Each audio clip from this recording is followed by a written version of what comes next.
Alhamdulillah wassalatu wassalamu ala Rasulillah wa ala alihi wa sahbihi wa mawala ba'd.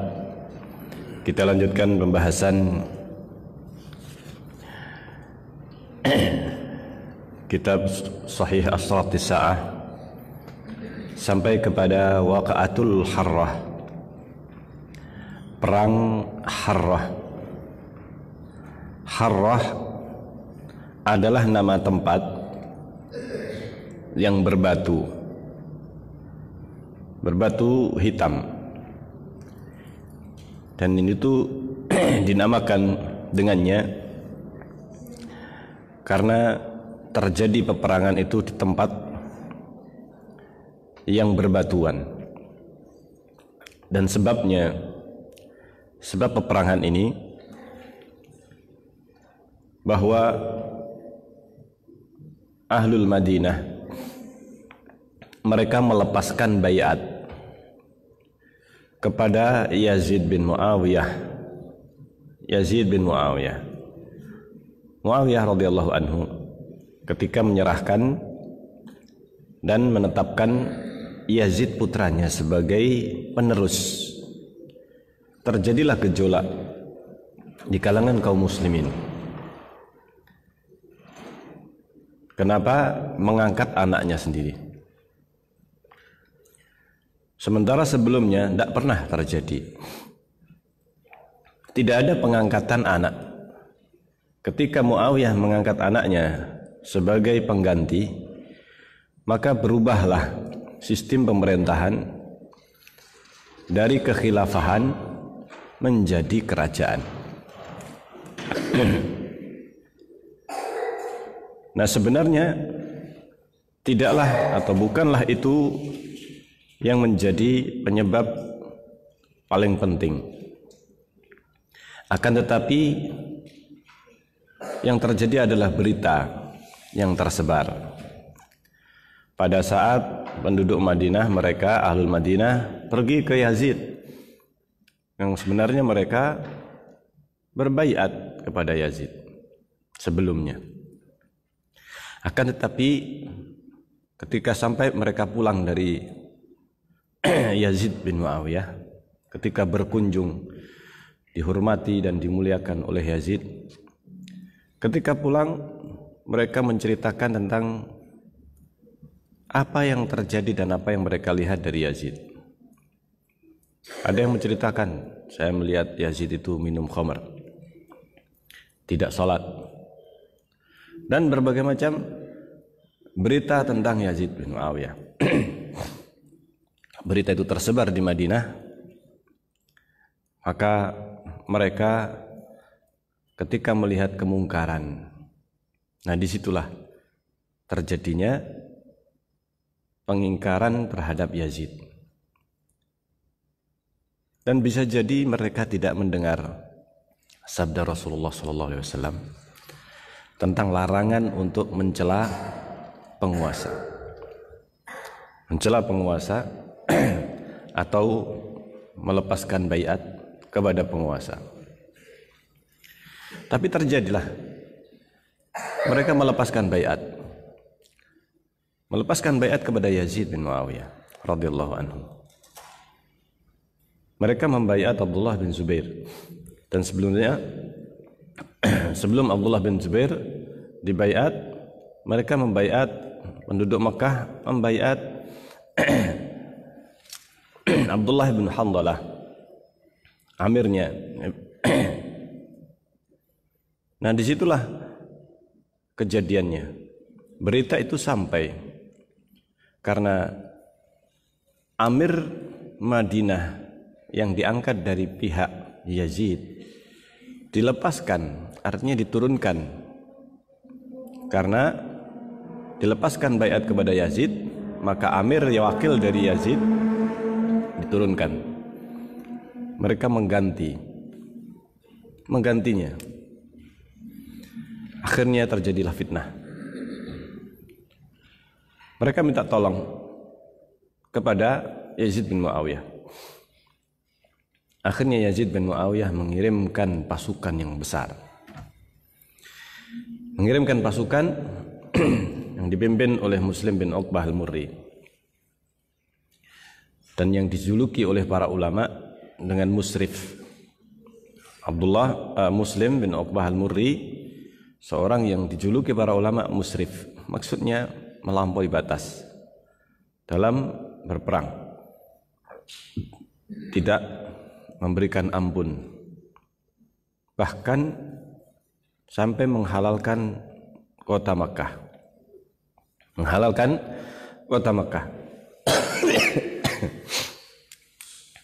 Bahkan sampai membunuh Abdullah bin Zubair di Makkah.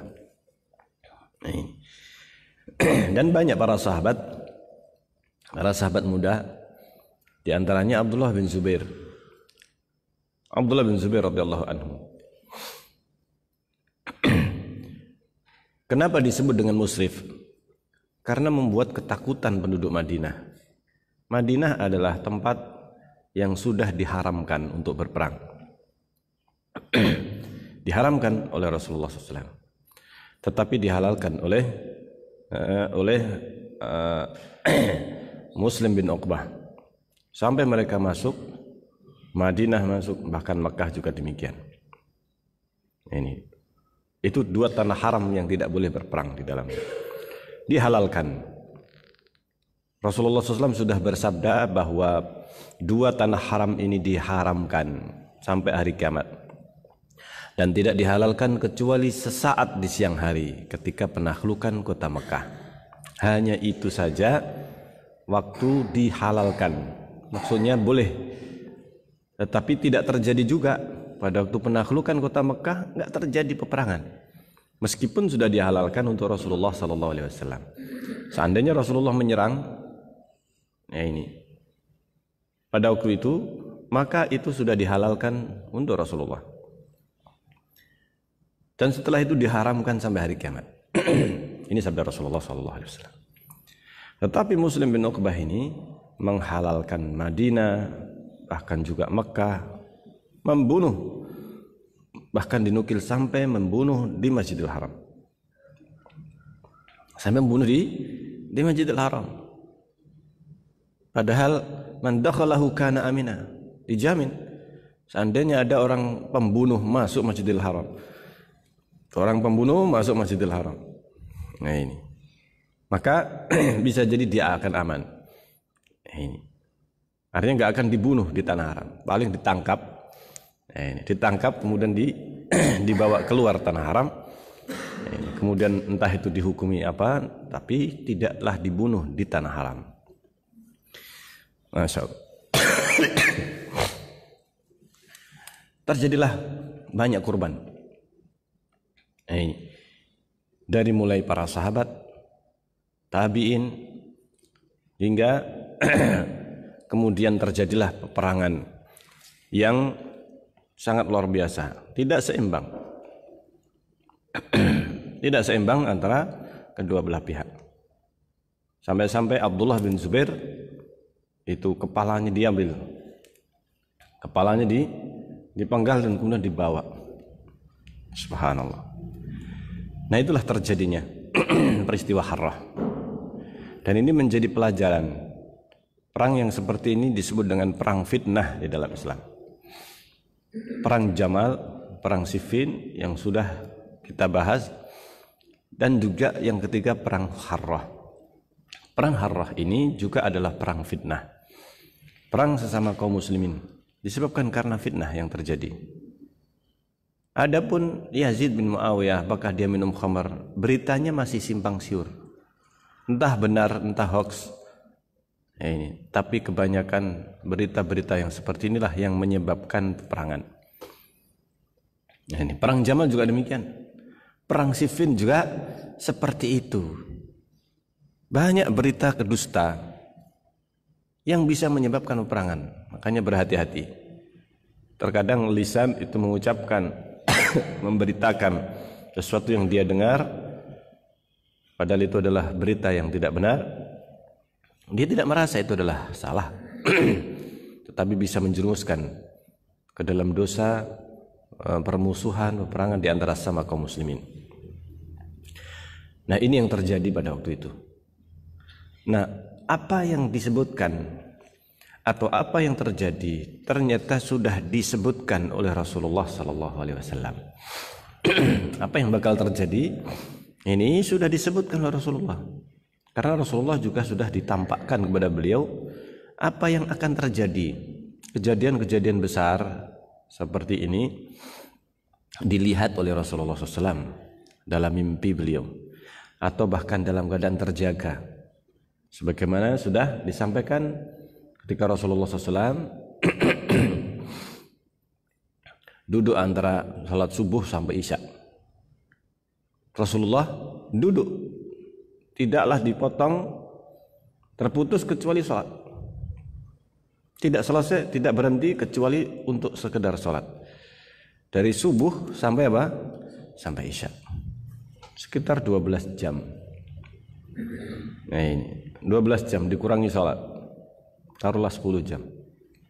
Rasulullah duduk dan ditampakkan kepada beliau kejadian sampai hari kiamat. Nah ini, sampai hari kiamat.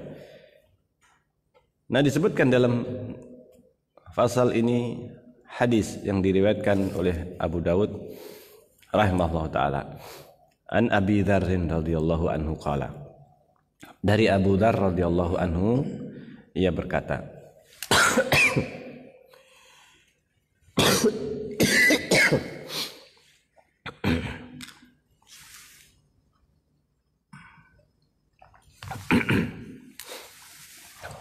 qala li Rasulullah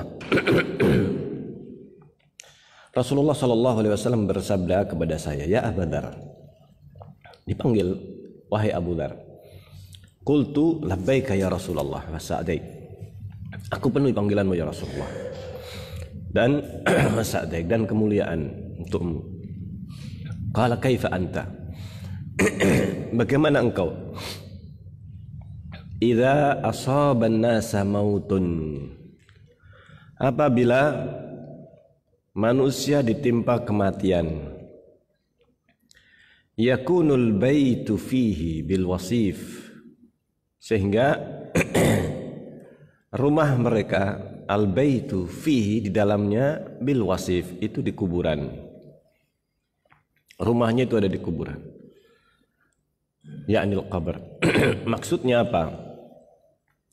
Bahwa rumah mereka di kuburan ditafsirkan oleh para ulama, di antaranya Al-Khattabi rahimahullah ta'ala, maksudnya kayak rumahnya itu di kuburan, karena mereka sibuk menguburkan mayat jenazah yang jumlahnya sangat banyak,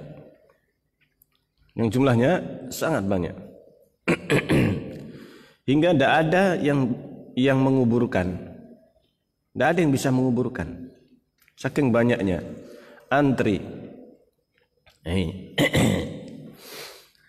Subhanallah. Sampai mereka kemudian membuat tenda di dekat kuburan, karena kuburannya jauh dari rumah, sehingga mereka itu ketika itu harus mengeduk kuburan untuk dikuburkan. Satu kuburan bukan untuk satu orang, lebih dari satu orang, saking banyaknya korban yang berjatuhan pada waktu itu. Subhanallah. Ini yang terjadi.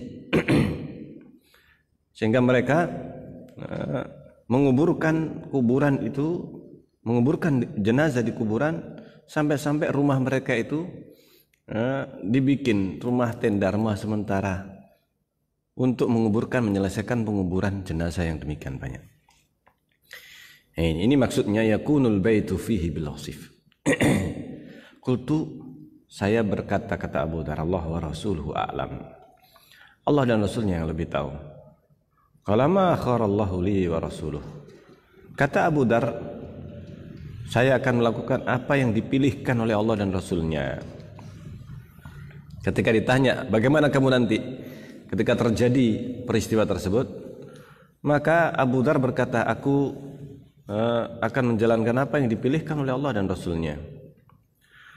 Maka kata Rasulullah, alaika bis sabr, kamu harus sabar. Kata Rasulullah, aku qala tasbir, bersabarlah. Kemudian Rasulullah bersabda kepada saya, ya Abu Dzar, wahai Abu Dzar, Qultu labbaika wa sa'daik. Iya ya Rasulullah, aku pun panggilanmu. Qala kaifa anta idza ra'aita ahjar az-zaid? Bagaimana engkau apabila engkau melihat batu-batu zaid? Batu zaid ini sebenarnya nama tempat, mau adalah kata ahjaruz zaid ini nama tempat yang ada di Madinah. Qad ghariqat biddam. Gimana engkau ketika Madinah, ketika ahjaruz zaid, tempat yang namanya ahjaruz zaid, ya itu adalah yang disebut dengan harrah. Batu-batu zaid disebut dengan zaid karena batunya saking hitam seperti dicelupkan ke minyak zaid. Batu hitam mengkilap. Itu tempat yang penuh dengan bebatuan, batu hitam. Sampai seperti batunya itu basah atau dicelupkan ke minyak, saking hitamnya. Maka Rasulullah bertanya, gimana kalau seandainya ahjaruz zaid, tempat yang disebut ahjaruz zaid ini di Madinah, ghariqat biddam, tenggelam dengan darah. Tenggelam dengan darah. Nah inilah yang disebutkan dengan harrah. Rasulullah menyebut dengan ahjaruz zaid. Sehingga dinamakan dengan ahjaruz zaid itu karena hitamnya batu. Seperti dicelupkan, seperti dicat dengan minyak. Nah, itulah tempat yang terjadi peperangan Harrah antara Yazid bin Muawiyah dengan Abdullah bin Zubair. Subhanallah. Nah itu ketika itu Yazid tidaklah berangkat, dia mengutus Muslim bin Uqbah tadi. Muslim bin Uqbah al-Murri yang memimpin dan kemudian menghalalkan tanah haram. Menghalalkan tanah haram. Saya berkata, kata Rasulullah, ma kharallahu li wa rasuluhu. Saya akan melakukan apa yang dipilihkan oleh Allah dan Rasulnya. Kata Rasulullah, alaika biman anta minhu. Engkau berpegang atau bersama orang-orang yang engkau memang bagian darinya. Artinya sudah, enggak usah ikut-ikutan. Tidak usah ikut-ikutan berpihak ke salah satu dari dua kelompok yang berperang. Jangan ikut-ikutan. Ini. Alaika biman anta minhu. Engkau harus berpegang dengan siapa yang kamu bagian darinya. Maksudnya keluarganya. Jangan kamu ikut-ikutan salah satu dari kedua belah pihak tersebut. Qultu ya Rasulullah. Saya pun bertanya, wahai Rasulullah, afala akhudhu sayfi wa adha'uhu ala atiki. Ya Rasulullah, kenapa saya tidak mengambil pedang saya dan meletakkan di pundak saya? Nah ini, jaga-jaga. Nah ini. Bagaimana? Apakah saya tidak angkat senjata? Apa saya tidak angkat senjata? Maka kata Rasulullah, syaraqtal qauma idzan. Nah, kalau gitu kamu ikut-ikutan mereka. Berarti kamu ikut-ikutan mereka. Entah di pihak yang satu ataukah yang lainnya.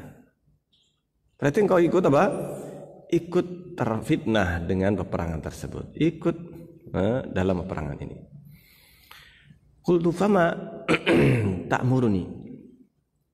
Lalu apa yang kau perintahkan kepadaku ya Rasulullah? Qala talzam baitak. Kata Rasulullah, engkau tinggal di dalam rumahmu. Jangan ikut-ikutan. Engkau tinggal di rumahmu.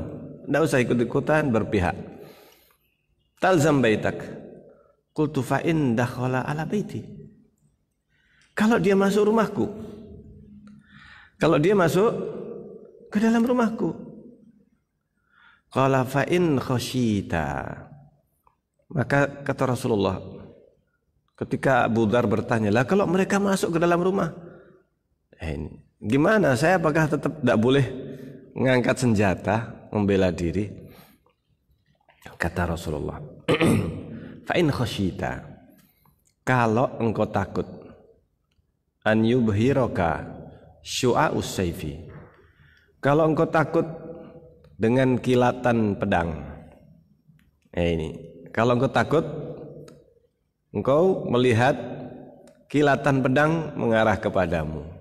Secara refleks atau secara fitrah seorang melindungi dirinya, melindungi diri dari pedang atau dari senjata yang ditujukan kepadanya. Kalau mereka masuk ke dalam rumah saya, fa'alqi saubak. Kalau kamu takut kena kilat atau engkau melihat kilatan sehingga engkau melawan, maka tutup saja kain ke wajahmu, ala wajhika. Artinya sudah biar dia membunuhmu. Masya Allah. Enggak, kalau seandainya melawan berarti ikut. Ya bu'u bi ismika wa ismi. Dia yang bakal menanggung dosamu. Artinya kamu tidak dosa. Ini. Dan dia menanggung dosanya dia dan dosamu. Artinya aku mewasiatkan kepadamu, kata Rasulullah, agar engkau itu sabar saja. Makanya disebutkan di awal tadi sabar. Hanya jangan ikut-ikutan, jangan tergesa-gesa untuk mengikuti peperangan. Apa yang disebutkan Rasulullah pertama kali perang Jamal atau perang Siffin, ini peperangan yang terjadi dan itu menunjukkan korban yang demikian banyak. Dan semuanya perang Jamal, perang Siffin, perang Harrah, ini 3 kejadian dalam waktu yang berdekatan. Dalam waktu yang berdekatan. Zaman Ali, kemudian zamannya Yazid bin Muawiyah. Meskipun jaraknya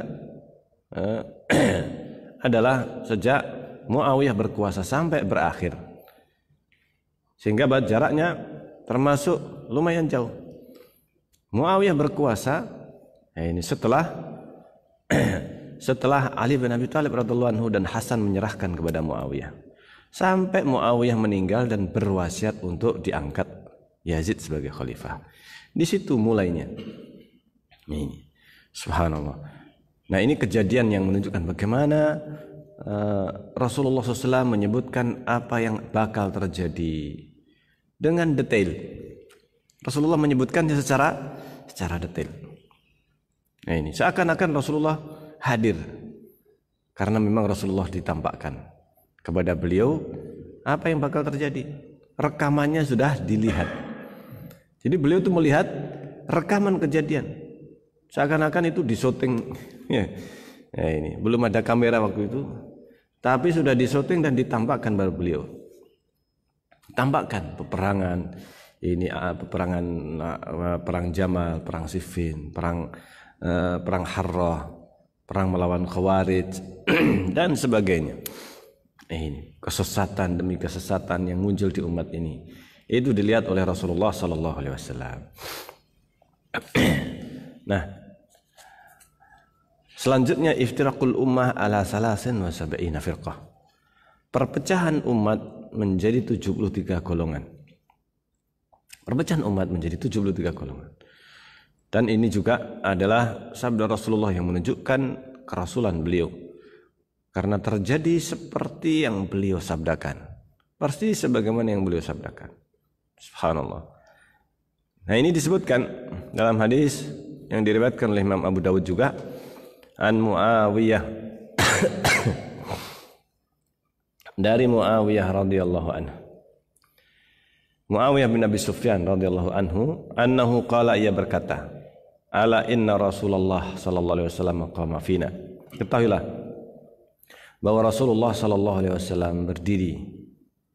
Faqala ala, ketahuilah kata Rasulullah, inna man qablakum, sungguhnya orang-orang sebelum kalian, min ahlil kitab, dari kalangan ahli kitab Yahudi dan Nasrani, iftaraku ala sintaini wa sab'ina millah, mereka terpecah menjadi 72 kelompok ajaran.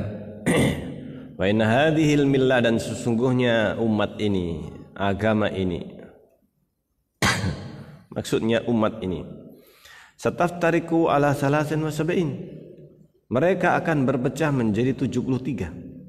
Sintani wa sab'una finnar, 72 di neraka, wa wahidatun fil jannah, 1 di surga, wahyal jamaah, yaitu al-jamaah. Ditambahkan oleh Ibnu Yahya dan Amr dalam hadis keduanya, wa innahu sayakhruju min ummati. Ini yang disebutkan oleh Rasulullah. Sesungguhnya akan muncul di kalangan umatku aqwam, bukan hanya satu kaum, tapi banyak kaum. Tajara bihim tilkal ahwa, menyusup pada mereka, menyebar pada mereka tilkal ahwa, berbagai kebid'ahan. Tilkal ahwa kama yatajaral kalabu, seperti menyebarnya penyakit virus anjing gila, rabies, kalab, seperti tersebarnya penyakit rabies ke sekujur tubuh, ke darah, yang akhirnya mati orangnya. Ya, ini artinya apa?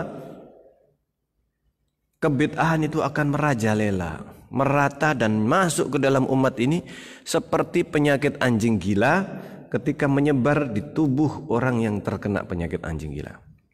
Sampai-sampai orang yang terkena penyakit anjing gila bagaimana? Seperti anjing, berteriak kesakitan seperti teriakan anjing. Ini dan lidahnya apa? Menjulur. Ini lidahnya menjulur keluar. Subhanallah. Itu akibat dari penyakit anjing gila. Seseorang yang terkena seperti itu, maka dia akan mengalami tanda-tanda seperti itu. Itulah yang disebabkan karena menyebarnya penyakit itu ke seluruh tubuh. Nah, kebid'ahan juga demikian, menyebar ke dalam umat ini seperti gambarannya seperti penyakit anjing gila yang menyebar ke dalam seluruh tubuhnya. Qala Amr al-kalabu bisahibihi. Ini la yabqa minhu irqun wala mafsil illa dakhalah. Tidak tersisa satu urat pun atau satu persendian pun illa dakhalahu, kecuali dimasuki. Artinya menyebarnya kebid'ahan, kesesatan di umat itu, di umat ini, itu demikian besarnya, demikian menyebar di kalangan kaum muslimin.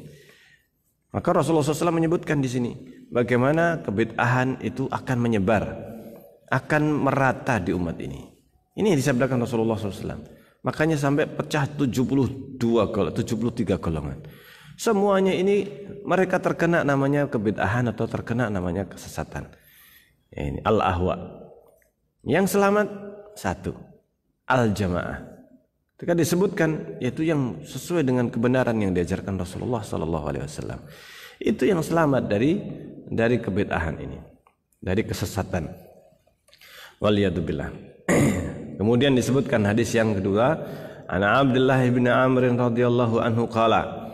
Dari Abdullah bin Amr radhiyallahu anhu ia berkata, qala Rasulullah sallallahu alaihi wasallam bersabda, la ya'tiyanna ala ummati, akan datang kepada umatku ma'ata ala Bani Israel, apa yang menimpa Bani Israel.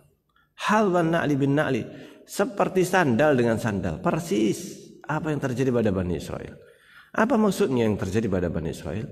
Kesesatan itu masuk ke dalam umat ini, perpecahan masuk ke dalam umat Rasulullah SAW. Sebagaimana yang terjadi pada Bani Israel, seperti sandal dengan sandal, mirip. Namanya sandal mirip dengan apa? Dengan sebelahnya. Masya Allah. Kata Rasulullah, hatta in kana minhum man ata ummahu alaniyah. Sampai-sampai seandainya di antara mereka, di antara orang-orang Bani Israel, seandainya ada yang mendatangi ibunya, berzina dengan ibunya terang-terangan, lakana fi ummati man yasna'u dzalika. Tentu akan ada di umatku yang melakukannya. Subhanallah. Dan ternyata terjadi di umat ini. Ternyata terjadi. Muslim. Muslim. Tapi apa? Tapi berzina dengan ibunya. Berzina. Ini zina satu keluarga. Bapak dengan anaknya, ibu dengan apa? Anaknya. Subhanallah. Saudara dengan saudarinya. Waliyadzubillah. Ini yang sangat mengerikan. Sampai disebutkan, dan ini adalah suatu perkara yang sangat menjijikkan. Para sahabat nggak kepikiran, masa ada orang itu berpikiran untuk berzina dengan ibunya. Tetapi itu terjadi. Subhanallah. Seandainya di antara mereka mendatangi ibu berzina dengan ibunya, maka umatku akan ada yang melakukan itu. Akan ada yang melakukan hal tersebut. Wa inna bani Israel, dan sesungguhnya bani Israel tafarraqat ala sintaini wa sab'ina millah, berpecah menjadi 72 golongan. Wa taftariqu ummati ala salasin wa sab'ina millah, akan berpecah umatku menjadi 73 golongan. Kulluhum finnari illa millatan wahidah, semuanya di neraka kecuali satu ajaran saja. Qalu wa man hiya ya Rasulullah, siapa mereka ya Rasulullah? Qala ma ana alaihi wa ashabi, yaitu yang mana mereka berada di atas apa yang aku dan para sahabatku ada di atasnya. Artinya yang seperti aku lakukan, seperti aku jalankan. Mereka orang yang menjalankan agama ini seperti yang aku jalankan bersama para sahabatku. Itu yang bakal selamat dari 73 golongan ini. Baik, ini yang insya Allah bisa kita bacakan dalam kesempatan ini. Dan insya Allah kita akan lanjutkan dalam kesempatan yang akan datang bi'idznillah ta'ala.